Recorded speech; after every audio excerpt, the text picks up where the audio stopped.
नमस्कार दोस्तों, स्वागत है आपका एक बार फिर से आपकी अपने यूट्यूब। आई होप आप सारे बहुत अच्छे होंगे, स्वस्थ होंगे और अच्छे से पढ़ाई भी कर रहे होंगे।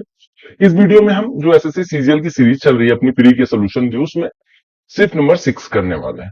पहले दिन का 3 शिफ्ट हो गया, दूसरे दिन का तीसरा शिफ्ट है, और ऐसे देखते देखते अपने सारे शिफ्ट 36 की 36 खत्म कर दूंगा। काफी अच्छा लगता है जब मैं अपना टारगेट जो रखता हूँ और वो खत्म कर पाता हूँ। तो और आप लोग भी साथ साथ देखते रहें, कोई दिक्कत नहीं होने वाली, ठीक है। और अच्छे प्रश्नों को नोट करते रहे, मेरी हमेशा से हाथ जोड़ के रिक्वेस्ट रहती है आप लोगों से, क्योंकि एग्जाम टाइम में फिर वीडियो देखना थोड़ा सा हेक्टिक हो जाता है।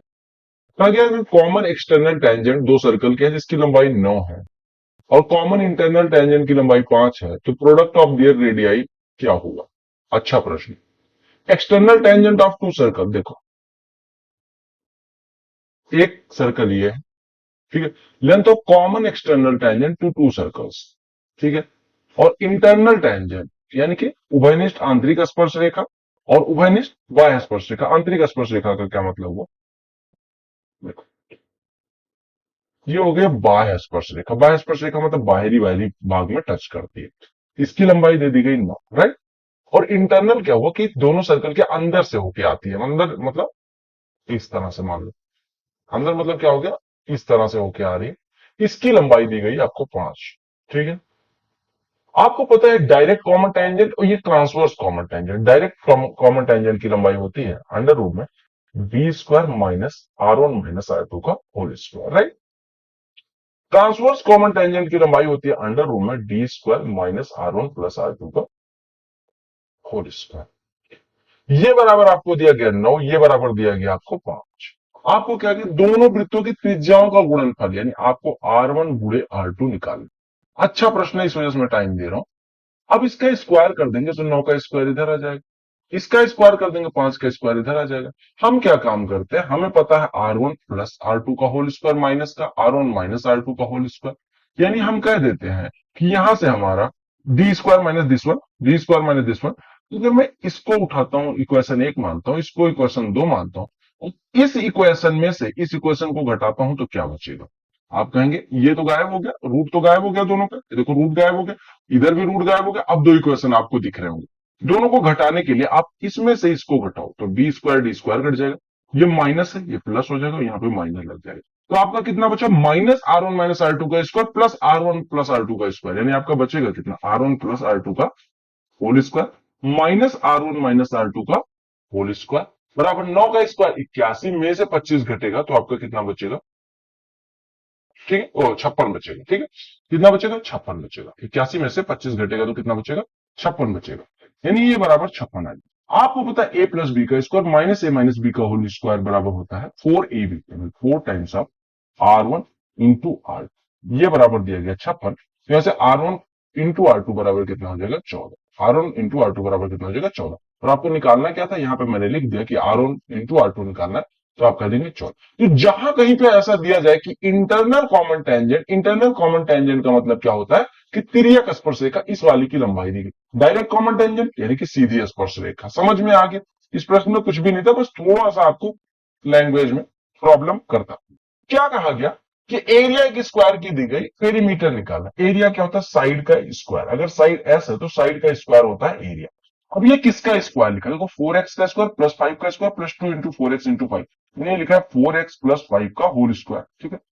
यानी साइड का स्क्वायर बराबर 4x प्लस 5 का होल स्क्वायर। तो भी कह सकते हैं कि साइड यहाँ पे कितनी हो जाएगी, 4x प्लस 5। और अगर साइड 4x प्लस 5 है तो इसमें 4 से मल्टीप्लाई हो जाएगा, तो ये आपका पेरीमीटर हो जाएगा।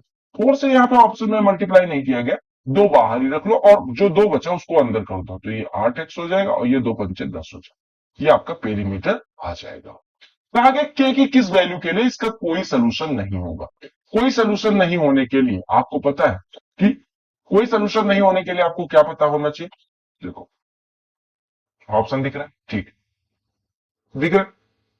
अब देखो अगर के का कोई सोल्यूशन नहीं होना है तो A1 बटे, देखो A1x प्लस, इस पे अपनी एक वीडियो है, ठीक है, plus C1 is equal to 0 मान लो दिया गया, और A2x plus B2y plus C2 is equal to 0 दिया गया। अगर पूछा जाए इसका कोई सोल्यूशन ना हो तो आप कहेंगे x के गुणांक का जो रेशियो है, यानी कोफिशिएंट ऑफ x का रेशियो, कोफिशिएंट ऑफ y का रेशियो दोनों बराबर हो जाए तो इसका कोई कॉमन, वो कोई सोल्यूशन नहीं होगा। तो आपने कहा यहाँ पे लिखा 2, यहाँ पे 2 है, यहाँ पे 1 है, तो 2/1 बराबर, यहाँ पे y का कोफिशिएंट कितना है 7 के यानी 7 के, और बटे में b2 यानी y का कोफिशिएंट यहाँ पे कितना है 1। यहां से हम k बराबर क्या कह सकते हैं 7 के बराबर 2 यानी कि k बराबर 2/7 आपका उत्तर हो जाएगा, राइट। एक रेक्टेंगुलर पीस ऑफ पेपर है जो 50 सेंटीमीटर लंबा और 22 सेंटीमीटर चौड़ा है। एक सिलेंडर को बनाया गया इसके विड्थ के अराउंड यानी अराउंड नहीं अराउंड अलोंग मोड़ के बनाया गया। देखो क्या होता है ना कि मान लो कोई कागज का टुकड़ा है, राइट, ये आयताकार कागज का टुकड़ा है, मान लो एक आयताकार कागज, तो अगर हम इसको सिलेंडर में मोड़ते हैं तो क्या होता है, ये हिस्सा ऐसे मुड़ जाता है, ये हिस्सा ऐसे मुड़ जाता है, यानी कि ये जो टोटल लंबाई है, यानी कि आयत की जो लंबाई थी, वो जो सिलेंडर बनेगा इस तरह का आपका कुछ सिलेंडर बन जाएगा, उसके टोटल ये सिलेंडर ऐसे बन जाएगा। आप कहेंगे इसका जो पेरीमीटर होगा, आधार का जो पेरीमीटर होगा 2 पाई आर, वो ये क्या बन जाएगा, लंबाई बन जाएगी। कहने का मतलब जो 2 पाई आर होगा सिलेंडर के लिए वो इसकी लंबाई, और जिसके अलोंग मोड़ा गया है चौड़ाई के अलोंग, तो वो इसकी ऊंचाई बन जाएगी, राइट। तो आपको बेलनाकार टुकड़े का यानी कि चौड़ाई तो ऊंचाई बन गई, यानी देखो चौड़ाई कितनी दिखी थी 22, यानी चौड़ाई अगर 22 दिखी थी तो यहां से ऊंचाई बराबर हो गई 22। और आपको पता है 2 पाई आर बराबर एल, यानी कि 2 पाई यहां से देखो 2 पाई और गुणे आर बराबर एल कितनी दिया गया 50। यहां से हम कह सकते हैं कि पाई आर बराबर हो गया 25, पाई आर और 25। अब आपको क्या निकालना है, बेलनाकार टुकड़े का आयतन निकालना है। बेलनाकार टुकड़े का आयतन क्या होता है, पाई इंटू रेडियस का स्क्वायर आर स्क्वायर और गुणे का एस, राइट। पाई आर स्क्वायर यानी आप कहेंगे पाई गुणे आर स्क्वायर, आर स्क्वायर निकालने के लिए यहां से आर देखो, आर कितना हो जाएगा 25/पाई, और इसका स्क्वायर यानी कि 25/पाई गुणे 25/पाई, और गुणे एच कितना है, एच आपका 22 हो गया, राइट। अब आपने कहा पाई से पाई कट गया, इसको सिंप्लीफाई आसान शब्दों में करना चाहे तो 25 × 25, और पाई बटे में है तो 1/पाई, अगर पाई की वैल्यू 22/7 तो 1/पाई की वैल्यू 7/22 और गुणे 22 हो गया। 22 22 कट गया, 25 25 625, 625 गुणे 7 करना है, 625 गुणे 7, 625 और गुणे 7 कितना हो जाएगा, 7×6 = 42 और 175 4375 हो जाएगा। अब आपने कहा ये हमारा प्रश्न सही क्यों नहीं हुआ, हमने गलती कहां करी। आपने कहा कि अगर सिलेंडर को इसके विड्थ के अलोंग मोड़ा गया है तो इसका मतलब ये नहीं हुआ कि h बराबर 22 लेना है। विड्थ के अलोंग मोड़ने का मतलब कि हमने इसको उठा के ऐसे मोड़ दिया है, यानी यहां पे 2 पाई आर बराबर कितना हो जाएगा मेरे भाई, 2 पाई आर बराबर कितना हो जाएगा 22। समझ में आया, समझिएगा मैंने क्या पहले पहले क्या कहा, मैंने कहा लंबाई के अनुदिश अगर मोड़ेंगे तो लंबाई के अनुदिश यानी कि लंबाई के अलोंग जब मोड़ेंगे तो लंबाई जो होगी वो 2 पाई आर के बराबर हो जाएगी। लेकिन यहां पे चौड़ाई के देखो, if the cylinder is formed by rolling the paper along it's width, जिसके अलोंग मोड़ा गया है वो 2 पाई आर के बराबर होगा, ये समझाना था। तो 2 पाई आर बराबर 22 अगर हो गया तो 2 × 22/7 और गुणे आर बराबर 22 हो गया। यहां से आर बराबर 7/2 हो गया, और आर बराबर 7/2 तो जो दूसरा बच्चा वो उसकी ऊंचाई हो गया, यानी ऊंचाई कितनी दी गई, ऊंचाई आपकी 50 हो जाएगी। तो यहाँ पे वैल्यू पुट कर देंगे, पाई 22/7 गुणे आर स्क्वायर 7/2 गुणे 7/2 और गुणे एच यानी कि 50, 7 से 7 कट गया, 2 से ये 11 हो गया, 2 से ये 25 हो गया, 25 गुणे 7 25 × 200 तो 175, और 175 गुणे 11 करेंगे तो 1925। तो आपको यहाँ पे क्या कॉन्सेप्ट सीखना था कि जिसके अलोंग मोड़ा जाएगा वो 2 पाई आर के बराबर हो जाएगा, मतलब समझ, यानी कि इसके चौड़ाई के अनुदिश मोड़ा गया, यानी कि ये चौड़ाई को ऐसा रोल बना दिया गया। रोल बनाने का मतलब इस चौड़ाई को ऐसे ऐसे ऐसे करके ये इतना चौड़ा मान लो बन जाता है, समझ आ गया। 7 cos² जब ऐसा प्रश्न दिया जाए तो कॉस को साइन में बदल लो या साइन को कॉस में बदल लो। हमने कहा यहां से कुछ भी बदलने की जरूरत नहीं है, अगर 5 sin² और इधर से 5 cos² ले लो तो उसकी वैल्यू 5 हो जाएगी, और बचेगा कितना 2 cos², और -6 = 0। तो हम यहां से कह सकते हैं कि 2 cos² = 1, यानी कि कॉस थीटा बराबर कितना हो जाएगा 1/2। माइनस क्यों नहीं होगा, क्योंकि थीटा 0 से 90 के बीच में। अब कॉस थीटा बराबर 1/√2 अगर हो गया तो थीटा बराबर कितना हो गया 45 डिग्री। थीटा 45 हो गया तो यहाँ पे पुट कर देते हैं, तो 1 plus sec theta plus tan theta से ऊपर नीचे गुणा करोगे तो sec theta plus tan theta का ऊपर स्क्वायर बन जाएगा, नीचे sec square theta minus tan square theta जिसकी वैल्यू 1 हो गई, और sec theta plus tan theta का होल स्क्वायर रूल से बाहर आएगा तो आपका बचेगा sec theta plus tan theta, यानी आपका बचा कितना 1 plus sec theta plus tan theta. तो लिख देते हैं 1 प्लस सेक थीटा और plus tan theta, right. Value put कर देते हैं 1 प्लस tan थीटा की वैल्यू 1 प्लस sec थीटा की वैल्यू 2, यानी कि 2 प्लस रूट 2 आपका उत्तर हो जाएगा। 2 प्लस रूट 2 उत्तर हो जाएगा। सॉल्व कर लेना, एक बार देख लेना, ऑप्शन नहीं था। तो आगे एक बोट की स्पीड स्टिल वाटर में, स्पीड जो स्टिल वाटर में होती है वही स्पीड और बोट है। और स्ट्रीम की स्पीड कितनी है? स्ट्रीम की स्पीड 3 किलोमीटर प्रति घंटे। कहा गया अगर ये 105 किलोमीटर डाउन स्ट्रीम जाए और वापस आए, तो कोई चीज अगर डाउन स्ट्रीम गया है तो आते हुए अप स्ट्रीम हो जाएगा। डाउन स्ट्रीम अगर जाते हुए डाउन स्ट्रीम रहा है तो आते हुए अप स्ट्रीम हो जाएगा। यानी 105 को अगर वो डाउन स्ट्रीम गया, डाउन स्ट्रीम स्पीड कितनी होती है? बोट की स्पीड प्लस स्ट्रीम की स्पीड। यानी अगर वो गया 21 से है डाउन स्ट्रीम से, मतलब तो आएगा अप स्ट्रीम से, यानी 105 बटे 18 माइनस 3 से आएगा। तो 21 पंचे 105, 5 घंटे जाने में और 7 घंटे आने में, तो टोटल 12 घंटे लगेंगे। क्लियर हो गया? आराम से करोगे, सारी चीजें समझ में आ जाए। एक जो चार्ट है वो एक कार्य दिवस में एक छात्र द्वारा अलग अलग चीजों में कितना टाइम बिताता है यह दिया गया। तो एक दिन में स्कूल में बिताए गए घंटों की संख्या प्रतिशत में कितना, देखो उसके पास टोटल कितने घंटे? 4 8 12 6 18 6 24। 24 घंटे में से वो स्कूल में कितना टाइम बिताता है? 6 घंटे। 6 आउट ऑफ 24 यानी 1/4, इसका कितना परसेंट हो जाएगा? 25%। एक ब्रॉन्ज का आर्टिकल है जिसका मार्केट प्राइस इतना है, फेज टू सीजन में 20%, 30% और 10% का सेल में बेचा गया, तो उसका विक्रय मूल्य कितना होगा? अगर 1000 वाली चीज पे 20% का डिस्काउंट यानी वो 800 की बची। 800 को 30% डिस्काउंट यानी 70% पे बिकेगी, यानी 560 पे बिकेगी। और 560 पे 10% का फिर से डिस्काउंट यानी कि 9 गुने में बेच दो, 9/10 में। 560 पे 10% डिस्काउंट, 560 के 90%, ये 560 के 9/10 में बिकेगी। तो ये 10 10 कट गया, 9 गुणे 50 450, 54 जोड़ देंगे 504 रुपए में बिकेगी। या फिर 20-30 का सक्सेसिव ले लेते, कितना आता है? 44। और 44 और 10 का सक्सेसिव ले लेते, कितना आता है? 54 माइनस 4.4 यानी कि हो जाता है 49.6। 49.6% का डिस्काउंट यानी 50.2% में बेचेंगे। 1000 का 50.4%, सॉरी 50.4% में बेचेंगे। 1000 का 50.4%, 504 हो जाएगा। क्लियर? पी और क्यू किसी टंकी को 10 और 15 घंटे में भर सकते हैं। एक आर है जो 12 घंटे में खाली कर सकते हैं। शुरू में टैंक एम्प्टी है, पी और क्यू को 6 बजे खोला गया और आर को 9 बजे खोला गया, तो कहा कि टैंक कितने बजे भर जाएगा? देखो सिंपल सी बात है, पी क्यू और आर की बात की है। पी की टांग देखो कितनी बड़ी होगी, ये 10 घंटे में भर सकते हैं, ये 15 घंटे में भर सकते हो, और आर भाई साहब 12 घंटे में खाली कर सकते हैं। एलसीएम ले लेते हैं, हम एलसीएम लेंगे तो 60 लीटर एलसीएम हो जाएगा, उसे टंकी की टोटल कैपेसिटी मान लेंगे। ये 10 घंटे में 60, 1 घंटे में 6, ये 15 घंटे में 60, 1 घंटे में 4, ये 12 घंटे में 60 लीटर खाली करता है, यानी 1 घंटे में 5 लीटर खाली करता है। अब आपसे क्या कहा गया? इन्होंने शुरू किया गया 6 बजे, पी और क्यू को, पी और क्यू एक साथ काम करेंगे, 10 लीटर 1 घंटे में भरेंगे। 6 बजे स्टार्ट किया गया, 9 बजे की घटना बात करी गई। 9 बजे की जब बात की गई, 9 AM की, 9 AM तक ये भाई साहब 3 घंटे कर चुके होंगे काम। तो ये 6 + 4, 1 घंटे में 10 भरते हुए 3 घंटे यानी 30 लीटर भर चुके हैं। यानी अभी कितना बचा है? 30 लीटर। इस 30 लीटर पे पी क्यू आर तीनों काम कर रहे हैं, राइट? पी क्यू आर तीनों काम करेंगे तो 10 ये भरा जाएगा, 5 निकलेगा, यानी 5 ही पानी उसमें बचेगा। 5 लीटर 1 घंटे में, तो 30 लीटर भरने के लिए 5 6 के 30 यानी 6 घंटे की आवश्यकता होगी। 9 AM के बाद 6 घंटे यानी कि 3 PM तक हो जाएगा, राइट?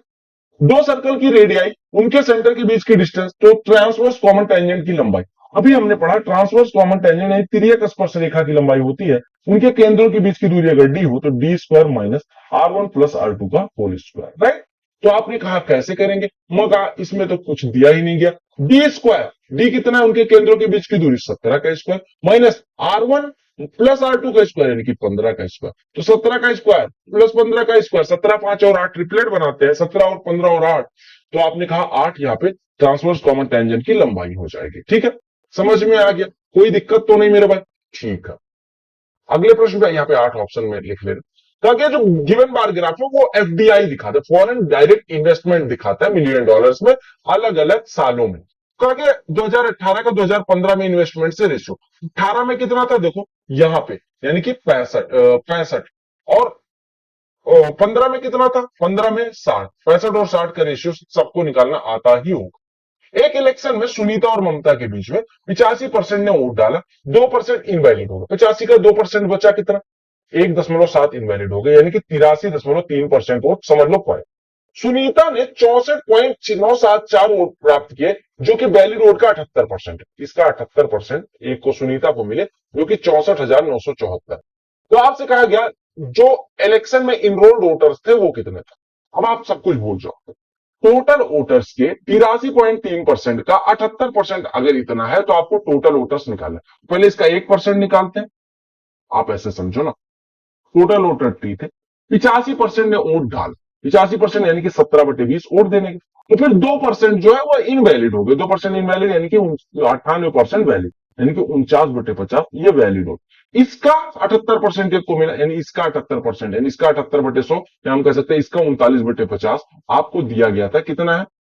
64,974। चाहे ऐसे करें और चाहे ऐसे करें, बात एक ही है। मैं दूसरी वाली मेथड से कर देता हूं। 13×3 = 39, 13 से काटेंगे 13×4 = 52, 13×5 = 65 हो जाता है, लेकिन 13×4 = 52, 12×129, 13×9 = 117, 12×127, 13×9 = 117, 13×8 = 104। आपने कहा 49 से काट देते, मैं कहा बिल्कुल काट दो, 49×49, 49×2 = 98। आपने कहा 17 से काट दो, तो मैंने कहा बिल्कुल काट दो, 17×6 = 102। आपने कहा 3 से काट दो, तो मैंने कहा बिल्कुल काट दो, 2 आ जाए। 50, 50 और 20, यानी कि ये कितना हो गया? 1000, ये 50,000, 50,000 दूना 1,00,000 आपका उत्तर हो जाएगा। तो मेरे हिसाब से इस प्रश्न में कुछ नहीं था, बस कैलकुलेशन थी। एक शॉपकीपर जो है 20% का डिस्काउंट अलाउ करता है मार्केट प्राइस पे, और उसके बाद भी 10% का, यानी कि मार्केट प्राइस के 80% पे बेचने पे उसको सीपी पे 10% का गेन होता है, यानी सीपी का 110% मार्केट प्राइस के 80% के बराबर है। तो आपको क्रय मूल्य और अंकित मूल्य का रेशियो निकालना था, तो सीपी बटे एमपी अगर निकालना है, जैसे कितना 80/110, यानी 8:11 आपका उत्तरम होती। ठीक है। सिंपल इंटरेस्ट एक सर्टेन सम पे 1/5 है सम का, 1/5 मतलब कि 20%। अब आपसे कहा गया अगर इंटरेस्ट रेट 5 टाइम है नंबर ऑफ ईयर्स का, समझो बात, इंटरेस्ट रेट अगर ईयर्स टी है तो इंटरेस्ट रेट कितना है? 5 टी। ठीक है।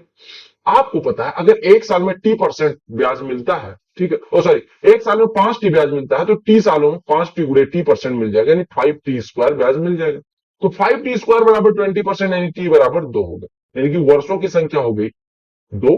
और रेट ऑफ इंटरेस्ट, ये रेट ऑफ इंटरेस्ट ही तो था 5 गुना, ये रेट ऑफ इंटरेस्ट 10% हो जाएगी। अब आपसे कहा गया कि 6 वर्षों के लिए 5600 पे साधारण ब्याज, अच्छा सॉरी, कहा गया अगर रेट ऑफ इंटरेस्ट में 3% की वृद्धि होती है, यानी अभी 10% था, 10% ना रहकर 3% बढ़ जाए, यानी कि 13% हो जाए, तो 6 वर्षों में 5600 रुपए कितना ब्याज मिले?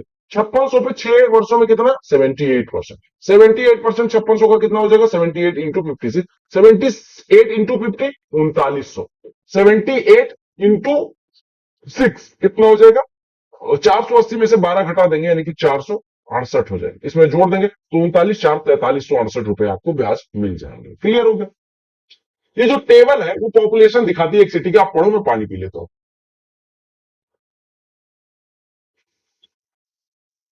ठीक है। 2012 के अंत में कितनी थी, 13 के अंत में कितनी थी, 14 के अंत में कितनी थी, 15 के, ऐसे ऐसे अलग अलग सालों के अंत में दिखाया गया। तो कहा कि किस साल में हाईएस्ट रेट ऑफ इंक्रीज है? 18, 16, 19 और 15। 18, 16, 19 और 15, इसमें पिछले साल की तुलना में कंपेयर करें। देखो यहां पे 72.6 से कितना बढ़ा? 83.8 पे, यानी 11.2 बढ़ा, 11.2 इस पे बढ़ा, यानी कि हम कह सकते हैं 112/726। हम इसको सॉल्व करते हैं तो ये हो जाएगा 56/363। 5 से 11 हम काटने की कोशिश करते हैं, यदि इसको 363 को किससे काटते हैं? पहले हम इसको काटते हैं 8 से, तो 8×7 = 56। 8 से काटेंगे, 8×4 = 32, और 4×43, 8×5 = 40, 30, 8×3 = 24, 45.735। ठीक है, यानी 7/45, यानी 7×1 = 7, 7×6 = 42, और 3×33, 7×4 = 28, 7×8 = 56, और 7×2 = 14, यानी 1/6.482 के करीब हो गया। 16 में तुलना करेंगे तो ये कितना बढ़ा? 15.8 बढ़ा। 15.8 किस पे? 83.8 पे। तो आप कह सकते हैं इसको सॉल्व करेंगे अगर, तो 158 2 से काट देंगे, ये 79, 2 से तो 14, 79 ही बचेगा। इसको काटेंगे 419 बचेगा। 9×4 = 14, हम इसको किससे काटते हैं? 80 इसको मान लेते हैं, इसको 420 लगभग मान लेते हैं, तो ये काटा। 8 से काटेंगे, 8×5 = 40, पॉइंट, ये कितना हो जाएगा? पॉइंट लगा 20 हुआ, 8×2 = 16, 8×5 = 40, 1/5.25 दूसरे केस में। तीसरे केस में देखो 16 ही बढ़ा है 112 पे, तो 1/7 के करीब बढ़ा है। देखो 16×7 = 112 हो जाएगा। और यहां पे देखो तो ये कितना बढ़ा? 6 ही बढ़ा है 128 पे, यानी 1/लगभग 21 के करीब हो जाएगा। ठीक है। अब आपसे बताने सबसे ज्यादा कहां बढ़ा। देखो आपको पता है हर जगह अंश समान है, तो हर जहां पे सबसे छोटा वहीं पे सबसे ज्यादा वृद्धि, तो हर सबसे ज्यादा छोटा कहां पे? सेकंड केस में, यानी 2016 में, तो आपकी सबसे ज्यादा वृद्धि 2016 में हो जाएगी। ऐसे अप्रोक्सीमेशन से करते। आपको मैंने एक फॉर्मूला बताया था, सबको पता होगा और हर टीचर ने बताया होता है, साइन ए बराबर कॉस बी होता है अगर ए प्लस बी बराबर 90 अंश हो। तो देखो 58 32 90 62 28 90 यानी कि 3/5 प्लस 2/5 यानी 5/5 यानी आपका उत्तर 1 होगा। जो टेबल है इनकम दिखाती है अलग, उनको किस किस चीज से इनकम मिलती है वो दिखाया गया। ठीक है, सैलरी कितनी है, बोनस कितना, एरियर्स कितना, ओवर टाइम कितना। तो अगर total amount of arrears paid by company, arrear जो पे करा है यानी एरियर जो पे हुआ है यानी ये वाला राशि, ठीक है, during the what percent of total amount of bonus paid यानी कि बोनस का कितना परसेंट है वो हम देख लेते हैं। यानी कि ये पहले ये सॉल्व करते हैं। तो देखो 45 48 93 93 इसमें जुड़ेगा तो कितना हो जाएगा 142, एक मिनट 142 हो गया, 142 और 50 192 3 195 195 और 50 245 और 6 251 251 कहा गया किसका 23 21 44 44 और 25 44 और 25 69 69 1 70 70 26 96 96 400 और 20 और 100 और 24 124 124 का कितना परसेंट आप कहेंगे 124 दूना 248 हो गया, पॉइंट लगा 30 हुआ, जीरो बढ़ाया 300 हुआ, 124 दूना फिर से जाएगा नहीं कि 2.02 टाइम्स यानी 202% के करीब आपका उत्तर हो जाएगा। X square plus Y square इतना दिया गया। तो देखो एक्स माइनस वाई क्या होता है, एक्स माइनस वाई बराबर होता है अंडर रूट में X square plus Y square plus minus 2xy 280 minus 240 यानी कि 40 हो गया। और अगर एक्स प्लस वाई निकालने जाएंगे मेरे भाई तो कितना हो जाएगा X square plus Y square plus 2xy यानी 280 प्लस 240 520 हो गया। राइट, आपको इन्हीं दोनों का डिवाइड करना था तो रूट के अंदर ले लो सबको, तो 40/520 यानी 1/13 हो जाएगा। आपको बताना है कि वैल्यू ऑफ ए क्या होगी। देखो सबसे पहले देखो यहां पे 15 आया और यहां पे +4a हुआ और माइनस ये 2 हुआ +4 हुआ यानी कि +2 बराबर 1, 15 तो 17 यानी 4a बराबर 1 माइनस 17 यानी 4a बराबर -16 a बराबर -4 7 tan थीटा इतना दिया। अब देखो साइन कॉस सबकी पावर सेम, हर जगह साइन कॉस की पावर सेम, तो अगर मैं कॉस थीटा से डिवाइड कर दूं तो क्या मिलेगा 5 tan थीटा और -1 और अपॉन 5 tan थीटा और प्लस का 2 5 tan थीटा बराबर 3/7 तो 5 tan थीटा 15/7 -1/15/7 +2 सॉल्व करेंगे तो ये ऊपर 8/7 और नीचे 29/7 तो ये कट गया आपका 8/29 उत्तर होगा।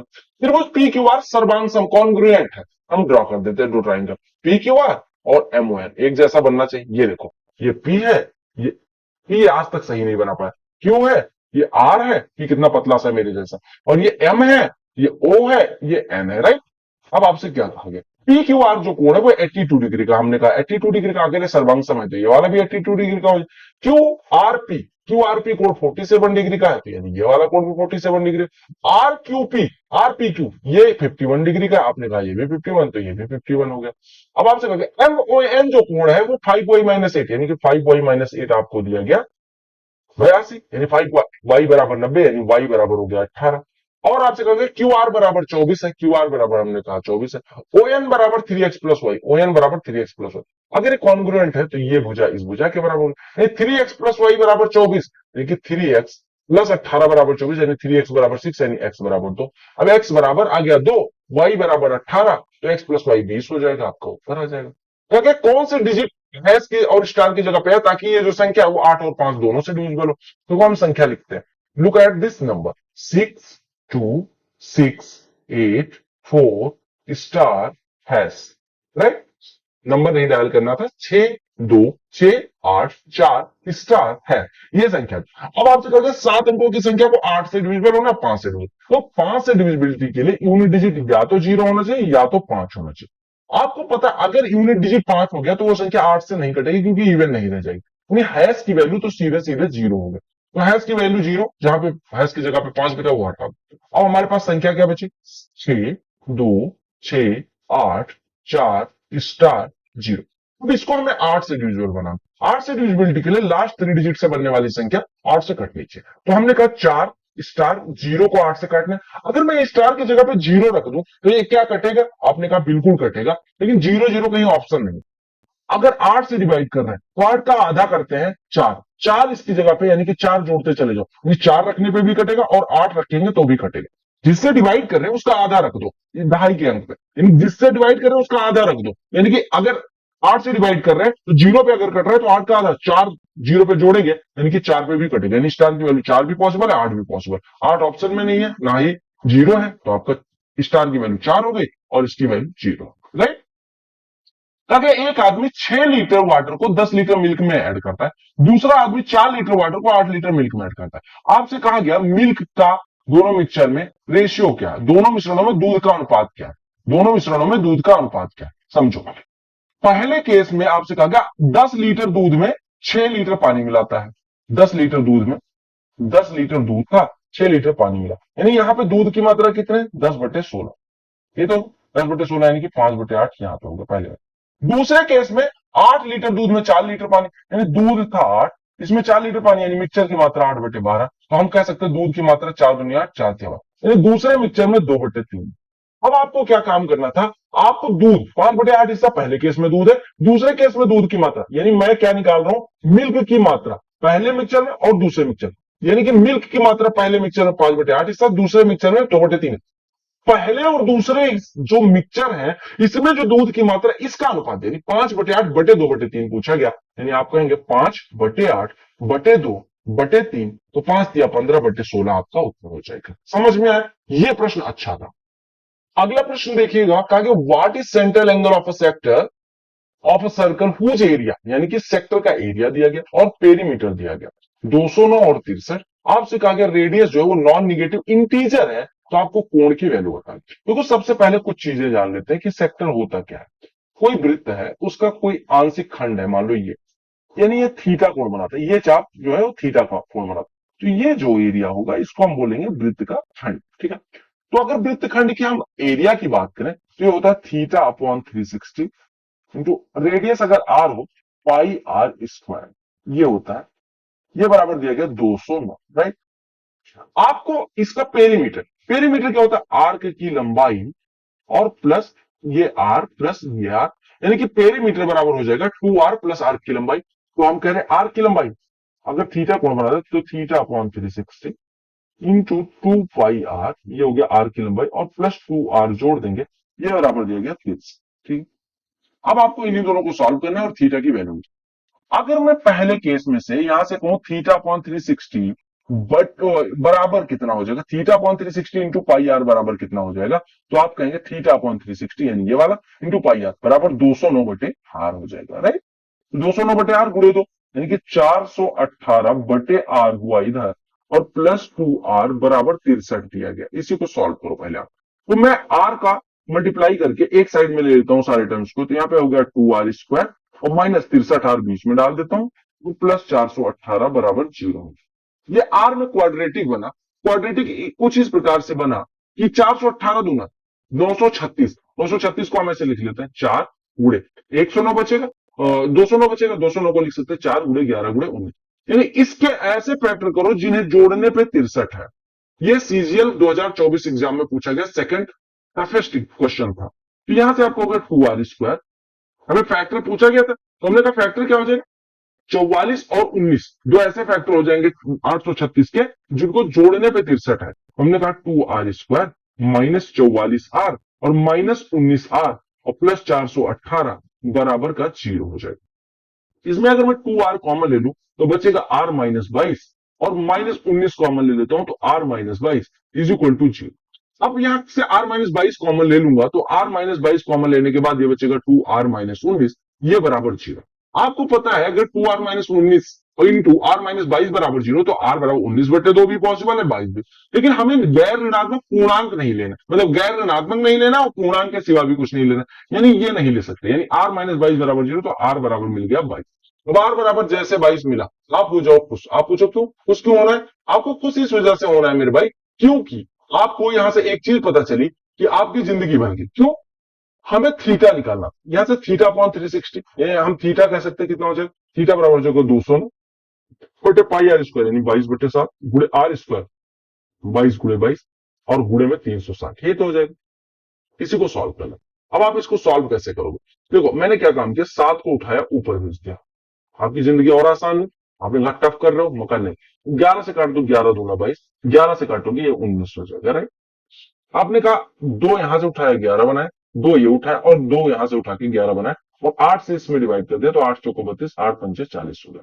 यानी आपका बचा कितना, 19 गुणे 45। आप कहेंगे 900 में से 45 घटा लेंगे, तो 900 में से 45 घटाएंगे तो 855, और 855 गुणे 7 बच रहा है। यानी आप ऐसे लिखो 855 और गुणे का 7 और बटे का 11 गुणे 11। इसी को सॉल्व करना है, राइट। हम एक बार और सॉल्व करने की कोशिश करते हैं। अगर मैं 11 सतह 77 करूं, देखो 11 सतह 77 करता हूं अगर मैं, तो आपका ये बचता कितना है, 77 8 85 होता है। वो 77 और 8 85, वो 11 सतह 77 फिर से होगा, और 8 80 बचेगा, और 11 सतह 77 77.72 के करीब बचेगा। फिर मैं 11 से काटने की कोशिश करता हूं तो 11 सतह 77 पॉइंट लगेगा, ये जो 7 आया था वो फिर से जीरो बढ़ेगा, 11 सतह 77 के करीब हो जाएगा। अब 7 से इसमें गुणा करना है, तो 7 सतह 49 और 10.7 सतह 49, यानी 49.49 डिग्री के करीब आपके थीटा की वैल्यू आ जाएगी, जो कि 49.5 के एकदम एग्जैक्ट बराबर है। समझ में आया? इस प्रश्न में कुछ नहीं था, बस आपको इतना समझना, राइट। कहा गया average of squares of first 45 natural number. सबसे पहले first 45 natural number, first N numbers का सम क्या होता है, N into N plus one by, ठीक है। अगर फर्स्ट एन नंबर के स्क्वायर का सम पूछा जाए, तो आप कहेंगे फर्स्ट एन नंबर्स के स्क्वायर का सम होता है N into N plus one into 2n plus one by 6। आप कहेंगे अगर फर्स्ट एन नंबर्स के क्यूब का सम पूछा जाए, तो आप कहेंगे N into N plus one by 2 का होल स्क्वायर। आपने कहा ये फॉर्मूले आपने कहां से पढ़े, क्योंकि इतनी बार करा और क्वेश्चन सॉल्व करवाया कि मुझे याद हो। आपको यहाँ पे एवरेज पूछा, अगर आपको फर्स्ट एन नेचुरल नंबर्स का एवरेज पूछा जाए, यहाँ पे लिख दे रहे हैं एवरेज, तो एन से ही तो डिवाइड करना है, तो ये हो जाएगा एन प्लस वन बाई 2। अगर एवरेज एन स्क्वायर मतलब पहले एन प्राकृतिक संख्याओं के वर्गों का औसत पूछा जाए, तो आप कहेंगे एन से डिवाइड करेंगे तो एन कट जाएगा, यानी N plus one into 2n plus one बटे 6 बचेगा, राइट। अब आपको यही निकालना था, तो आपने कहा एन प्लस वन 45 से 46, 45 दूना 90 91, और बटे का 6 से काटोगे तो 15.16 के करीब मिलेगा, है ना। 0.16 मतलब 1/6 से, तो 15 गुणे 46, तो ये कितना हो जाएगा 690 के करीब। और 0.16 मतलब 1/6 हिस्सा, 1/6 हिस्सा किसका, 46 का, तो 6 सते 42 और 6 छक्के 36, 7.67 और जुड़ जाएगा, यानी कि 690 में 7.67 जुड़ेगा, 697.67।